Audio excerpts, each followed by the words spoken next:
2024లో UG and PG admissions world top 100 universities లో 100% scholarship తో వెళ్లాలనుకుంటున్నారా? అయితే పర్ఫెక్ట్ గైడెన్స్ కొరకు వెంటనే డాక్టర్ ఏ సతీష్ ఐఆర్ఎస్సి గారిని సంప్రదించండి. మీరు సంప్రదించాల్సిన నంబర్ 8886698883.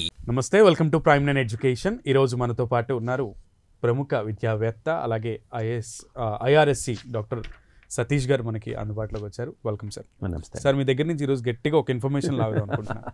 నేను చాలా మందికి యూనివర్సిటీ ఆఫ్ క్వీన్స్లాండ్ చాలా మంది వినుంటారు, ఉంది, ఆస్ట్రేలియాలో ఉంటుంది.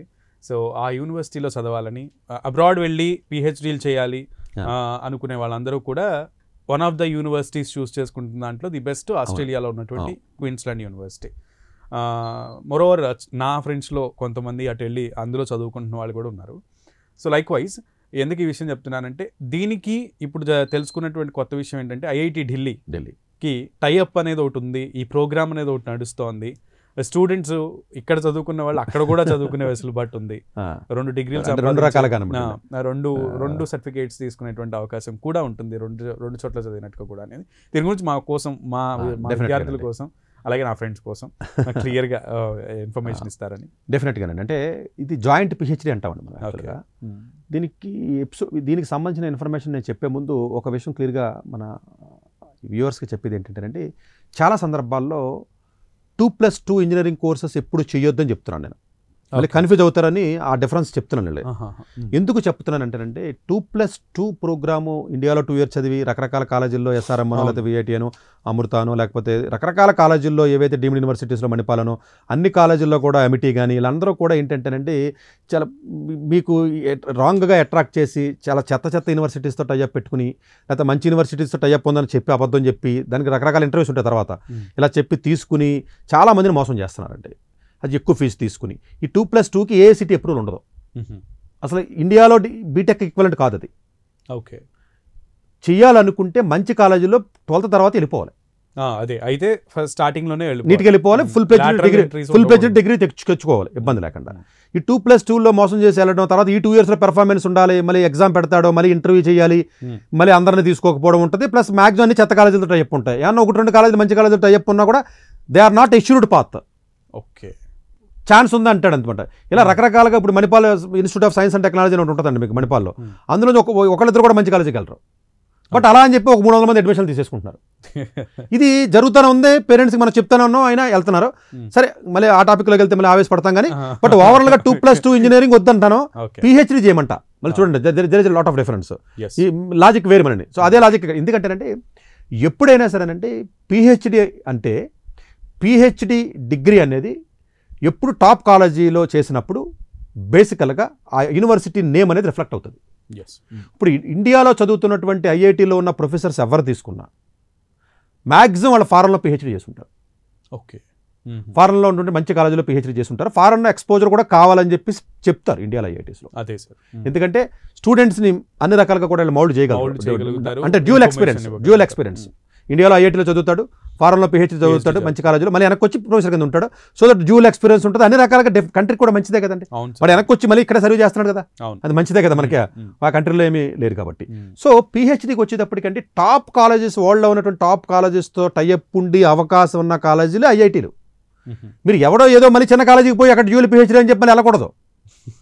మళ్ళీ ఇదో తల్లి ఎందుకంటే ఇప్పుడు అన్ని యాంగిల్స్ చెప్పడానికి టైం సరిపోదు కూడా మేము చెప్పలేం, అర్థం చేసుకోవాలి మేము. ఇప్పుడు మళ్ళీ ఎవడో కాలేజీలో ఉన్న డ్యూయల్ పిహెచ్డీ ఉంది, సతీష్ గారు డ్యూయల్ పిహెచ్డీ చెప్పారు బాగుంది కాదండి. ఏ కాలేజీతో టైఅప్ ఉంది, ఆ టైఅప్ ఎష్యూరెన్స్ ఎలా ఉంది అనేది కూడా, ఎష్యూరెన్స్ చాలా ఇంపార్టెంట్ అండి. ఆ ఎష్యూరెన్స్ చాలా మందికి తెలియదు. అంటే 2+2 అంటే ఎష్యూరెన్స్ ఉండాలి. అంటే ఈ 2 చదివిన తర్వాత ఎలాంటి కండిషన్స్ పెడితే ఇంకో 2కి వెళ్తున్నాం అనేది కూడా ఉండాలి. ఆ కండిషన్స్ ముందు నువ్వు తెలుసుకోకపోతే మరి రిస్కే కదా. ఆ 2 అయిన తర్వాత కూర్చుని ఉంటావు. సో ట్రాన్స్పరెంట్గా అలాంటి ఇబ్బంది లేకుండా స్మూత్గా జరిగే అవకాశం ఉన్న డ్యూయల్ పిహెచ్డీ ప్రోగ్రామ్స్ ఆఫర్ చేసేవే ఐఐటి ఢిల్లీ ఏదైతే మీకు ఉందో. అఫ్కోర్స్ వేరే ఐఐటీస్ కూడా ఆఫర్ చేస్తున్నాయి. నేను వేరే ఐఐటీస్ గురించి మాట్లాడినప్పుడు నేను చెప్తాను అవి కొన్ని. ఐఐటి ఈ క్వీన్స్లాండ్ ఏదైతే యూనివర్సిటీ ఉందో ఇది కూడా ఆల్మోస్ట్ మీకు వరల్డ్లో ఉన్నట్టు టాప్ 50లో ఉంది ఇప్పుడు యూఎస్ వరల్డ్ ర్యాంకింగ్లో. So IIT Delhi most prestigious college in the country. ఒకే కాలేజీలో పిహెచ్డీ ఎందుకు చేస్తారంటే, అయితే అకాడమిక్స్ ఇంట్రెస్ట్ ఉన్న వాళ్ళు చేస్తారు, రీసెర్చ్ ఇంట్రెస్ట్ ఉన్న వాళ్ళు చేస్తారు, ఇండస్ట్రీలో వెళ్ళాలన్న వాళ్ళు ఉంటారు. అయితే 3 ఆప్షన్స్ ఉంటాయండి పిహెచ్డీ చేసి ఇంట్రెస్ట్ ఉన్నవాళ్ళు. ఈ 3 ఆప్షన్స్ను కూడా ఒకే ఐఐటీలో చదవడం కంటే 2 సంవత్సరాలు వరల్డ్ బెస్ట్ యూనివర్సిటీస్లో కూడా మీరు చదివితే బోత్ ఎక్స్పీరియన్స్ వస్తుంది కాబట్టి ఎయిదర్ జాబ్ ఆపర్చునిటీ ఎక్కడైనా ఉంటుంది, మీకు ఎకడమిక్స్లోకి వెళ్ళొచ్చు, ఇండియా వచ్చి ఎకడమిక్స్లో చేయడానికి కానీ వేటికి చూసుకున్నా కూడా డెఫినెట్గా మీకు అవకాశం ఉంటుంది. 2 గైడ్లు ఉంటారు, ఇండియాలో ఒక గైడ్ ఉంటాడు, అక్కడ ఒక గైడ్ ఉంటాడు. సో ఇంకొకటి ఏంటంటే జనరల్గా majority of the dual PhD ప్రోగ్రామ్స్లో డ్యూరేషన్ 4 yearsకి కంప్లీట్ చేయడానికి ట్రై చేస్తారు. 2+2 అనమాట అండి జనరల్గా. మామూలు ఇండియాలో ఓన్లీ ఐఐటీలో పిహెచ్డి అయితే ఒక్కొక్కసారి 5-6 years కూడా అయిపోతూ ఉంటుంది. ఇది 4 years అనేది టైం బౌండ్ కింద పెడతారు. ఇంకొక అడ్వాంటేజ్ ఏంటంటే దీంట్లో ఇది గేట్ ఎగ్జామ్ మ్యాండేటరీ అంటే మ్యాండేటరీ కాదు, లేకపోయినా కూడా వెళ్ళొచ్చు. ఇంకొక పాయింట్, జనరల్గా రెగ్యులర్గా ఏదైనా పిహెచ్డీకి వెళ్ళాలంటే గేట్ జనరల్గా మ్యాండేటరీగా పెడతారు. ఇంకొకటి, ఇది చదవాలి అంటే ఓన్లీ ఇంజనీరింగ్ అనుకుంటారు ఇది ఐఐటి అనగానే, కాదు. జనరల్గా అర్థం చేసుకోండి, మీరు ఆర్ట్స్ చదివినా అంటే ఏరియాస్ ఆఫ్ రీసెర్చ్ చాలా క్లియర్ కట్గా మీకు అంటే UQIDAR అంటారండి. UQ అంటే యూనివర్సిటీ ఆఫ్ క్వీన్స్లాండ్, ID అంటే ఐఐటి ఢిల్లీ, RA అంటే AR అంటే అకాడమీ ఆఫ్ రీసెర్చ్. అంటే ఇట్స్ టర్మ్ అండి. UQIDAR అని మీరు గూగుల్లో టైప్ చేస్తే డైరెక్ట్గా మీకు ఆ జాయింట్ దానికి వెళ్ళిపోతారు మీరు. దీంట్లో ఏంటంటే రీసెర్చ్ ఏరియాస్ ఇప్పుడు 2024లో ఇచ్చినటువంటి రీసెర్చ్ ఏరియాస్ ఏంటంటే వాడు ఇచ్చిన అగ్రికల్చర్ అండ్ ఎన్విరాన్మెంట్కి సంబంధించినటువంటి స్టూడెంట్స్, అది BA చదవండి, అది MSc చదవండి, MA చదవండి, బీటెక్ చదవండి, క్వాలిఫికేషన్ టైప్ ఆఫ్ క్వాలిఫికేషన్ కదా, ఆ ఏరియాలో రీసెర్చ్ ఇంట్రెస్ట్ ఉంటే ఎవడైనా అప్లై చేయొచ్చు. It's doesn't mean that compulsory BTech కూడా అప్లై చేయాలని ఏముండదండి. ఆ ఏరియా కొంత ఎక్స్పోజర్ ఉండాలి అతనికి, ఆ గ్రాడ్యుయేషన్ ఉండాలండి. అది BSc అగ్రికల్చర్ చదవచ్చు, లేదా సివిల్ ఇంజనీరింగ్ కూడా అప్లై చేయొచ్చు, లేదా ఇంకొకటైనా అప్లై చేయొచ్చు. అలాగే ఆర్కిటెక్చర్కి సంబంధించినటువంటి దాంట్లో ఏరియా రీసెర్చ్ ఉంది, బిజినెస్ మేనేజ్మెంట్కి సంబంధించి కానీ, ఎకనామిక్స్కి సంబంధించి కానీ, లేకపోతే ఇంజనీరింగ్ కానీ, లేకపోతే హెల్త్ బిహేవియర్ కానీ, హ్యుమానిటీస్ కానివ్వండి, ఇన్ఫర్మేషన్ టెక్నాలజీ అండ్ CS కానీ, మెడిసిన్, ఈవెన్ మెడిసిన్ MBBS వాళ్ళు కూడా మెడికల్ రిలేటెడ్ కోర్సెస్ కానివ్వండి, ప్లానింగ్ అండ్ డిజైన్ అండి, ప్లానింగ్ ఇంజనీరింగ్ అనుకుంటారు, ప్లానింగ్ అండ్ డిజైన్ కానివ్వండి, సైన్స్ అండ్ మ్యాథమెటిక్స్ సంబంధించి సైన్స్ డిపార్ట్మెంట్ అంతా, అలాగే సోషల్ సైన్స్ అండ్ ఎడ్యుకేషన్ కూడా చూడండి, BEd ఆ టైప్లో ఎడ్యుకేషన్. అంటే ఓవరాల్గా ఒక 20 రకాల రీసెర్చ్ ఏరియాస్ని వీళ్ళు ఆఫర్ చేస్తున్నారు. సార్ అయితే జనరల్గా అందరూ కూడా దీన్ని అఫోర్డ్ చేయలేరు, సో అటువంటి వాళ్ళకి స్కాలర్షిప్స్ లాంటివి ఏమైనా ఉన్నాయా? అంటేనంటే జనరల్గా దీంట్లో ఉన్న ప్రత్యేకత ఏంటంటే ఇది స్పెసిఫిక్గా మనం రికమెండ్ చేయడానికి రీజన్ ఏంటంటే ఫుల్ స్కాలర్షిప్ అండి. సీట్ అంటే వస్తే ఫుల్, అంటే స్కాలర్షిప్కి సపరేట్గా మీరు కొంతమందికి వస్తుంది కొంతమందికి రాదు అన్న సిస్టమ్ లేదు. ఓకే, సో అంటే సీట్ ఇచ్చేడు అంటే మీరు ఫుల్లీ ఫండెడ్, ఫుల్లీ లోడెడ్, మీరు ఫుల్లీ లోడెడ్. అంటే మీరు స్కాలర్షిప్ వస్తుందా రాదా అలాంటి సిస్టమ్ ఉండదండి. అంటే జనరల్గా ఫస్ట్ ఇయర్ ఐఐటి ఢిల్లీలో ఉన్నాడు మంత్లీ 47,000 అండి. PhD 47,000 అంటే ఎక్కువే కదండి. క్యాంపస్లో హాస్టల్ ఇస్తాడు 47,000 అంటే నాకు తెలిసి ఇంటికి కూడా పంపించవచ్చు, అంతే కదండి. 47,000 అంటే మీరే చెప్పండి, జీతం కంటే ఎక్కువే కదండి చాలా మందికి. ప్లస్ అది అకామిడేషన్ ఉంటుంది అక్కడ, మెస్కి ఎంత అండి 3-4 వేలు కూడా అవ్వదు ఓన్లీ భోజనానికి, అంతే కదండి ఐఐటి క్యాంపస్లో. 2వ సంవత్సరం మీరు యూనివర్సిటీ ఆఫ్ క్వీన్స్లాండ్లోకి వెళ్ళినప్పుడు $33,600 ఇయర్కి వచ్చి, అంటే మీరు బతకడానికి నాకు తెలిసి $33,000 సరిపోతాయి ఆస్ట్రేలియాలో, సరిపోతాయి. 3వ సంవత్సరం 4వ సంవత్సరం ఒక ఐఐటి ఢిల్లీలో మీరు రీసెర్చ్ కంటిన్యూ చేస్తే 52,000 పెంచాడు. ఓకే, పర్ మంత్ అండి. అంటే 4 years మీకు స్టైఫండ్ ఉంటుందండి. ఇది కాకుండా ఏదైనా ట్రాన్స్పోర్టేషన్ కానీ, రీసెర్చ్కి వెళ్ళాలన్నా, లేదంటే గ్రాంట్స్ కానీ అవి కానీ, ఏదైనా ట్రావెల్ ఏదైనా ఢిల్లీకి దానికి వెళ్ళడానికి ట్రావెల్ కూడా $5,200 ఆస్ట్రేలియన్ ఇస్తున్నాడు. అంటే ఫ్లైట్ టికెట్లు కూడా ఇంక్లూడింగ్. అంటే ఈ సీట్ వస్తే మీకు రూపాయి ఖర్చు లేదు, కానీ డబ్బులు మిగిల్చుకోవచ్చు. అంటే మీరు జాగ్రత్తగా ఉంటే నాకు తెలిసి సేవింగ్స్ కూడా ఉంటాయి. సో కాదండి, 52,000 అంత అవ్వదు కదా. అవును, జాబ్ కూడా చేస్తున్నట్టే లెక్క రీసెర్చ్ తో పాటు. ప్లస్ 4 years టైం బౌండ్లో అయిపోతాయి. రెగ్యులర్ పిహెచ్డీ అయితే డిఫరెంట్గా ఉంటుంది, 5-6 years పడుతుంది. పట్టే ఒకటి గేటు మ్యాండేటరీ కాదు. కట్ వాళ్ళు ఏం చెప్తున్నారంటే ఏదో ఒక ఎగ్జామ్ మీరు క్వాలిఫై అయితే అడ్మిషన్కి రావడానికి అవకాశం ఎక్కువ ఉంటుంది అని చెప్తున్నారు తప్ప దే ఆర్ నాట్ మ్యాండేటరీ. కొన్ని ఎలా కాదండి, మనకి ఐఐటీస్లో కానీ వాటిలో కానీ మ్యాండేటరీ చెప్తారు. They are not mandatory. వాళ్ళు ఏం చెప్తున్నారంటే మీరు గేట్ ఎగ్జామ్ మాత్రమే రాయాలని లేదంటే గేట్ ఎగ్జామ్ రాసినా, UGC నెట్ రాసినా, CSIR ఉంటుందండి, CSIR రాసినా, ICAR ఎగ్జామ్ రాసినా, లేకపోతే ICMR రాసినా, DST department of science and technology inspire, DST inspire రాసినా, ఈ 6 రకాల ఎగ్జామ్స్లో ఏది రాసినా కూడా జస్ట్ మీరు క్వాలిఫై అయితే డెఫినెట్గా మీకు అడ్మిషన్స్ రావడానికి ఎక్కువగా ఛాన్స్ ఉంటుంది. ఓకే, ఇందులో రిజర్వేషన్స్ కూడా ఏమన్నా మన గవర్నమెంట్ రిజర్వేషన్స్ ఏవైతే ఉన్నాయో ఆ గవర్నమెంట్ రిజర్వేషన్స్ దీనికి ఉండవండి, మెరిట్లోనే వెళ్ళాలి. ఉండవు. Okay, super. సో మొత్తానికి ఇది కూడా యాడ్ ఆన్ మార్క్, ఎందుకంటే ఇందులో కూడా ఎవరైతే ఎక్కువ మార్కులు క్వాలిఫికేషన్స్తో పాటు ఎవరైతే కాంపిటేటివ్ స్పిరిట్తో ఎవరికి ఎక్కువ మార్క్స్ వస్తాయో వాళ్ళకే ఎలిజిబిలిటీ ఉంటుంది ఉద్యోగం రావడం. వేకెన్సీ కూడా ఉద్యోగం నేను ఎందుకంటున్నానంటే సార్ చెప్పినట్టుగా హ్యూజ్ అమౌంట్ ఆఫ్ ప్యాకేజెస్ అనేవి అంటే మీకు స్టైఫండ్ రూపంలోనే వస్తున్నాయి కాబట్టి so it's like a job. ఇంకొకటి ఏంటంటే ఈ ఎలిజిబిలిటీలో కూడా వాళ్ళు ఏం చెప్తున్నారంటే మామూలుగా అయితే ఏమనుకుంటారు పిహెచ్డీ అంటే ఎంటెక్ ఉండాలనుకుంటారు కదా. అవును కాదండి, వీళ్ళు ఏం చెప్తున్నారంటే బీటెక్తో 8 GPA ఉందనుకోండి, బీటెక్ డైరెక్ట్గా అప్లై చేసేయచ్చు, అసలు ఎంటెక్తో పని లేదు. ఓకే, అసలు పీజీ అవసరం లేదు దీనికి. ఓకే, బీటెక్ అతను అప్లై డైరెక్ట్ పిహెచ్డీకి అప్లై చేసేయచ్చు. ఒకవేళ బీటెక్లో కానీ 8 కంటే GPA తక్కువ ఉంటే అప్పుడు ఎంటెక్స్ అయితే అప్లై చేయాలి.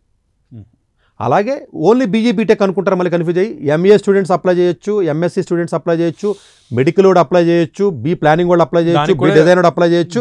అన్ని రకాల humanities, science, arts, design, planning, engineering. Okay, దానికి కూడా జీపీఏ అండి. ఆ జీపీఏ డైరెక్ట్గా 4 years అంటే బీఎస్సీ మాత్రం అప్లై చేయకూడదు, బీఎస్సీ కూడా అప్లై చేయాలంటే 4 years చదవాడు. ఓకే, అయితే 4 years బీఎస్సీ, లేదు అంటే 3 years BSc plus 2 years MSc okay apply చేయొచ్చు. దాంట్లో కూడా జీపీఏ డైరెక్ట్గా యూజీతో అప్లై చేయాలి అనుకుంటే 8 ఉండాలి జీపీఏ, లేదు అనుకున్నట్లయితే పీజీతో వెళ్ళాలి అనుకుంటే 6 ఉన్నా సరిపోతుంది. ఓకే, పీజీ ఉంటే మీకు 6 GPA ఉన్నా కూడా మీకు సరిపోతుంది. ఇది కాకుండా గేట్ ఎగ్జామ్ మీరు రాయలేకపోతే మీరు బాధపడక్కర్లా. డెఫినెట్గా యూజీసీ అనేది ఇయర్కి 2 times ఉంటుంది, అది ఒకసారి కాదండి 2 times జరుగుతుంది. ఒకవేళ ఏదైనా పొరపాటున రాయలేకపోయినా చేయొచ్చు. ఇంకొక అడ్వాంటేజ్ ఏంటంటే సంవత్సరానికి 2 ఇంటేకులు ఉంటాయి దీనికి. ఓహో, ఒకటి కాదు దీంట్లో. అది అడ్వాంటేజ్ అంటే ఇప్పుడు ఫర్ ఎగ్జాంపుల్ ఇప్పుడు ఇది 2024 ఇంటేక్ కదా, 2024లో అప్లికేషన్స్ 14th February ఓపెన్ అయినాయండి. ఓకే, 14th February ఓపెన్ అయిన తర్వాత మీకు అప్లికేషన్లో ఈఓఐ అని ఒకటి ఉంటుందండి. ఈఓఐ ఇంట్రెస్ట్ అండి. ఈ ఎక్స్ప్రెషన్ ఆఫ్ ఇంట్రెస్ట్ అంటే ఈఓఐ అంటే అర్థం ఏంటంటే మీరు అప్లికేషన్ ఫిలప్ చేస్తారు కదా, దాన్ని ఈఓఐ అంటారండి వాళ్ళు. అంటే ఎక్స్ప్రెషన్ ఆఫ్ నీ ఇంట్రెస్ట్ని తెలియజేయరా బాబు అని చెప్పడం. ఆ ఈఓఐ అనేది 17 March లాస్ట్ డేట్ అండి అది. ఇప్పుడు 17 March, ఇంకో కొన్ని రోజుల్లో. ఈ March 17 లోపు మీరు అప్లై చేసి తీరాలి అది. ఇవి అప్లై చేసిన తర్వాత 20 March నుంచి 15 April దాకా ఈ యొక్క కమిటీ అటు ఆస్ట్రేలియా యూనివర్సిటీ అటు ఇండియన్ ఐఐటి ఢిల్లీ కూర్చుని షార్ట్ లిస్ట్ చేసి April 15 రిలీజ్ చేస్తుందండి. April 15 షార్ట్ లిస్ట్ చేసిన తర్వాత 24 April ఇంటర్వ్యూలు ఇద్దరు ఉంటారు. అటు ఆ యూనివర్సిటీ వాడు ఉంటాడు, ఇక్కడే ఉంటాడు, ఇద్దరు కూర్చుంటారు. మీరు అప్లికేషన్ పెట్టేటప్పుడే ప్రాజెక్ట్ ఏంటో చెప్పాలి. ఓకే, ఒక ప్రాజెక్ట్ కాదు, మ్యాక్సిమం 2 ప్రాజెక్టులు పెట్టచ్చు. ఓకే, గైడ్ ఎవడో కూడా ముందే సెలెక్ట్ చేయాలి. ఆ గైడ్ ప్రొఫైల్ మీరు చూసుకుని ముందే సెలెక్ట్ చేసుకోవచ్చు. 2 ప్రాజెక్టులు మీరు పికప్ చేసుకోవచ్చు. పికప్ చేసుకున్న తర్వాత మీకు 24వ తారీఖున ఇంటర్వ్యూ ఏదైతే డేట్ ఉందో ఆ డేట్ అది అప్పుడు స్టార్ట్ అవుతాయి. నెలగా 11th నుంచి 16th May మధ్యలో కూడా కొన్ని కొంతమందికి ఎగ్జామ్ పెడతారు ప్లస్ ఇంటర్వ్యూ ఉంటుంది, కొంతమందికి ఓన్లీ ఇంటర్వ్యూ ఉంటుంది. డిపెండ్స్ అపాన్ మేజర్ అంటే ఏ ఏరియాలో స్పెషలైజేషన్ ఉందో. ఇదంతా మొత్తం అంతా ప్రాసెస్ అయిన తర్వాత 3rd June ఆఫర్ ఇస్తాడు. 3rd June ఆఫర్ ఇస్తాడండి. ఫైనల్గా ఇది ఫస్ట్ వన్ 10th June కల్లా యాక్సెప్ట్ చేయాలి ఆఫర్ని. ఫస్ట్ ఎంట్రీ ఇది ఫస్ట్ ఎంట్రీ అండి. రెండో ఎంట్రీ ఒకవేళ పొరపాటున ఈ వీడియో ఎవరైనా లేట్గా చూస్తే, లేకపోతే మీకు ఇంకా బీటెక్ 4th yearలో ఉండి ఇంకా కంప్లీట్ అవ్వకపోతే, అంటే ఏదైనా కారణం చేత మీకు డిగ్రీ లేట్ అవుతుంది, లేకపోతే ఇంకొంచెం మనకి ఎక్స్పీరియన్స్ కావాలి, తర్వాత ఏదో ఎగ్జామ్ రాద్దాం, వాట్ ఎవర్ ద రీజన్స్ వల్ల ఒక డిలే అయినా 1 year వెయిట్ చేయకుండా మళ్ళీ 5th September ఈఓఐ ఓపెన్ అవుద్ది. 5th September అయిన తర్వాత క్లోజ్ ఎప్పుడు అవుద్ది అంటే 3rd October అండి. Short listing 8th to 30th October. ఫైనల్గా ఇంటర్వ్యూ November 3rd నెలలో మీకు ఆటోమేటిక్గా షార్ట్ లిస్ట్ చేసేస్తారు. ఎగ్జామ్ ఇంటర్వ్యూ వచ్చి 14th to 21 November అండి. అంటే November 3rd weekలో మీకు ఎగ్జామ్ ఇంటర్వ్యూ కూడా పెట్టేస్తారండి. ఫైనల్గా ఆఫర్స్ వచ్చి 9th December వస్తాయి. 16th December కల్లా మీకు ఆఫర్స్ మీరు యాక్సెప్ట్ చేయాలి. అంటే ఓవరాల్గా ఇక్కడ మనం అర్థం చేసుకోవాల్సింది ఏంటంటే 2 times ఇంటేక్ ఉంది. ఒక్కసారి అప్లై చేసిన తర్వాత రిజెక్ట్ అయిన తర్వాత రెండోసారి అప్లై చేయకూడదంటే చేయొచ్చు. మళ్ళీ ఇది కూడా ఉంది. కొన్ని ఒప్పుకోరు, వీడు ఒప్పుకున్నాడు. మీరు పొరపాటున ఒకలేదనా కానీ నువ్వు అప్పుడు రిజెక్ట్ అయింది కదా, ఇప్పుడు అప్లై చేసే టైంలో ఏదో కొంచెం ఇంప్రూవ్ అవ్వాలి కదా, చెప్పాలి కదా. ఎంత కదండి అంటే నువ్వు ఈ లోపు ఏం చేసావంటే నేను పలానా ఎగ్జామ్ రాసానో లేకపోతే పలానా రీసెర్చ్ చేశానో ఇంకోటి ఏదో చెప్పాలి, ఏదో రీజన్ చెప్పాలి కదంటే. సో వాలిడ్ రీజన్ అనేది మ్యాండేటరీ డెఫినెట్గా చెప్పాలండి, లేకపోతే మళ్ళీ ఇబ్బంది అవుతుంది కదంటే. మనం జస్టిఫై చేయాలి దాన్ని. అంటే ఇక్కడ అర్థం చేసుకోవాల్సింది అంటే ఓన్లీ ఇంజనీరింగ్ కాదు, 2 యూనివర్సిటీస్ సర్టిఫికేట్ ఇస్తాయి, 4 yearsలో అయిపోతుంది. ఫుల్ స్కాలర్షిప్ వచ్చిన ప్రతి ఒక్కరికి స్కాలర్షిప్. ఇక్కడ కొంతమందికి ఇవ్వడాలో కొంతమందికి ఇవ్వబడాలి ఆ సిస్టమ్ లేదండి. ఇక్కడ రిజర్వేషన్స్ లేవు మీకు. సో అన్ని రకాలుగా ఏ రకంగా చూసినా కూడా ఇది జాయింట్ పిహెచ్డి ప్రోగ్రామ్ కాబట్టి డెఫినెట్గా ఆస్ట్రేలియాలో కొంచెం మంచి యూనివర్సిటీ కాబట్టి అది దాని గురించి మనం వరి అవ్వాల్సిన అవసరం లేదు. ఇది అయిన తర్వాత డెఫినెట్గా మీరు ఆస్ట్రేలియాలో ఉండాలంటే పోస్ట్ స్టడీ వేసి అక్కడ వస్తుంది, లేదు ఇక్కడ ఉండాలంటే ఇక్కడ ఉంటుంది. ఈ లాజిక్ని ఏ కాలేజీకి పడితే ఆ కాలేజీకి, ఏ కోర్సుకి పడితే ఆ కోర్సుకి అప్లై చేయకండి అమ్మా దయచేసి. మనం ఒక స్పెసిఫిక్ చెప్పినప్పుడు ఈ లాజిక్ని వేరే వాటికి అప్లై చేస్తూ ఉంటారు కొంతమంది, అది కుదరదండి. ఎందుకంటే దాని కండిషన్స్ వేరు ఉంటాయి. అలాంటిది ఏదైనా ఒకవేళ మీకు డౌట్ వస్తే ఎవడో అలాంటి అడిగి అది ఎందుకంటే మొత్తం చూడాలండి.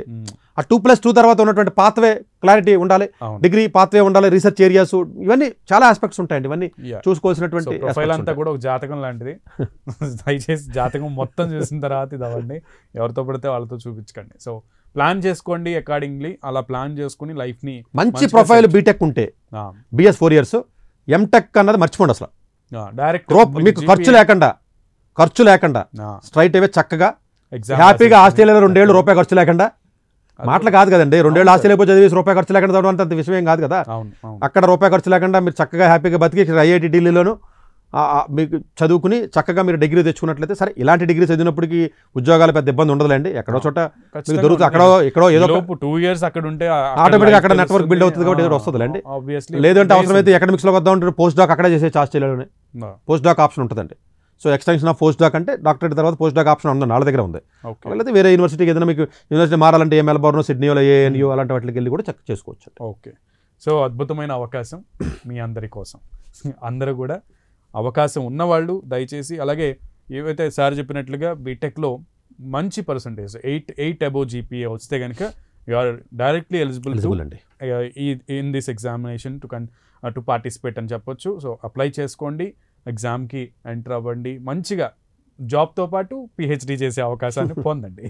ఇది ఇవాళ ప్రత్యేకమైన కార్యక్రమం. ముఖ్యంగా IIT Delhi plus Queensland university in Australia. So ఈ 2 టైఅప్ 2+2 అవుతుంది.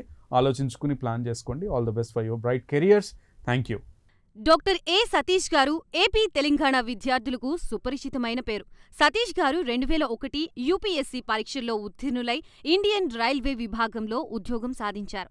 సతీష్ గారు చదివిన చదువులు engineering, MTech, MBA, executive MBA, MSc, MBA HR, MA psychology లాంటి పోస్ట్ గ్రాడ్యుయేషన్ డిగ్రీలతో పాటు డాక్టరేట్ కూడా చదవడం జరిగింది. డాక్టర్ సతీష్ గారు నిరంతర విద్యార్థి. అలాగే సతీష్ గారు పలు ప్రతిష్టాత్మక కాంపిటేటివ్ పరీక్షల్లో UPSC నిర్వహించే సివిల్ సర్వీసెస్ పరీక్షల్లో 159వ ర్యాంక్, అలాగే ఇంజనీరింగ్ సర్వీస్లో 24వ ర్యాంక్, గేట్ ఎగ్జామ్లో 4వ ర్యాంక్, క్యాట్ ఎగ్జామ్లో 99.8%, GMAT ఎగ్జామ్లో 760 స్కోర్, ఇలా పలు కాంపిటేటివ్ ఎగ్జామ్స్లో మొదటి ప్రయత్నంలోనే ఎన్నో ర్యాంకులు సాధించారు. ఇన్ని క్వాలిఫికేషన్స్, డిఫరెంట్ కాంపిటేటివ్ పరీక్షల్లో ర్యాంకులు సాధించిన వ్యక్తులు మన ఇండియాలో చాలా అరుదని చెప్పాలి. ఇలాంటి అకాడమిక్ల పరంగా, కాంపిటేటివ్ల పరంగా ఇన్ని ర్యాంకులు సాధించడంతో పాటుగా గవర్నమెంట్ ఉద్యోగం చేస్తూ పలు అవార్డులు తీసుకున్నారు. సతీష్ గారికి జనరల్ మేనేజర్ అవార్డు జోనల్ లెవెల్లో, ఆల్ ఇండియా లెవెల్లో నేషనల్ లైఫ్ టైమ్ అచీవ్మెంట్ గుర్తింపులు దక్కాయి. అప్రిసియేషన్ ఆఫ్ ప్రెసిడెంట్ ఇండియా నుంచి గానీ lifetime Sevashri award from Andhra Pradesh మంత్రుల నుంచి అందుకున్నారు. వీటితో పాటు పలు రకాల అవార్డులు అందుకున్నారు. ఎన్నో ప్రతిష్టాత్మక ఆర్గనైజర్స్ సంస్థలో పర్మనెంట్ మెంబర్గా ఉన్నారు. కష్టపడి పైకి వచ్చిన వ్యక్తి కావడం వల్ల గత 20 సంవత్సరాల నుంచి ఎంతో మంది చిన్నపిల్లల దగ్గర నుండి 5, 6 తరగతి విద్యార్థుల నుంచి పెద్ద పెద్ద PG, PhD కాలేజీలకు వెళుతూ విద్యార్థులకి అవగాహన కల్పిస్తూ ఉంటారు. ప్రతి విషయంపైన డాక్టర్ సతీష్ గారు స్పష్టమైన అవగాహన కలిగి ఉన్నారు. డాక్టర్ సతీష్ బలంగా నమ్మే సూత్రం ఏంటంటే అవేర్నెస్ ఈజ్ ఎవ్రీథింగ్. మనిషికి అవేర్నెస్ ఉంటే ఏదైనా సాధించగలరు. ఒక్క మోటివేషన్తోనే కాదు, ఏది చెయ్యాలి, ఏది చేయకూడదు, ఎలాంటి డెసిషన్ తీసుకోవాలనే విషయాలపై, ముఖ్యమైన విషయాలపై అవగాహన కల్పిస్తూ ఉంటారు. అలాగే గవర్నమెంట్, ప్రైవేట్ జాబ్లే కాకుండా ప్రపంచ దేశాల్లోని జాబ్స్పై కూడా అవగాహన కల్పిస్తూ ఉంటారు. ఉద్యోగాలతో పాటు పెద్ద చదువులైన IIT వంటి వాటిపై సెషన్స్ నిర్వహిస్తూ ఉంటారు. ఇప్పటి వరకు 3 లక్షల సెమినార్లు ₹1 తీసుకోకుండా ఉచితంగా నిర్వహించారు. ఇందులో భాగంగా మన ప్రైమ్ 9 ద్వారా విద్యార్థులకి మోటివేషన్ ఇవ్వడానికి మీ ముందుకొస్తున్నారు డాక్టర్ సతీష్ గారు. 2024లో UG and PG admissions world top 100 universities లో 100% స్కాలర్షిప్ తో వెళ్లాలనుకుంటున్నారా? అయితే పర్ఫెక్ట్ గైడెన్స్ కొరకు వెంటనే డాక్టర్ ఏ సతీష్ IRAC గారిని సంప్రదించండి. మీరు సంప్రదించాల్సిన నంబర్ 8886698883.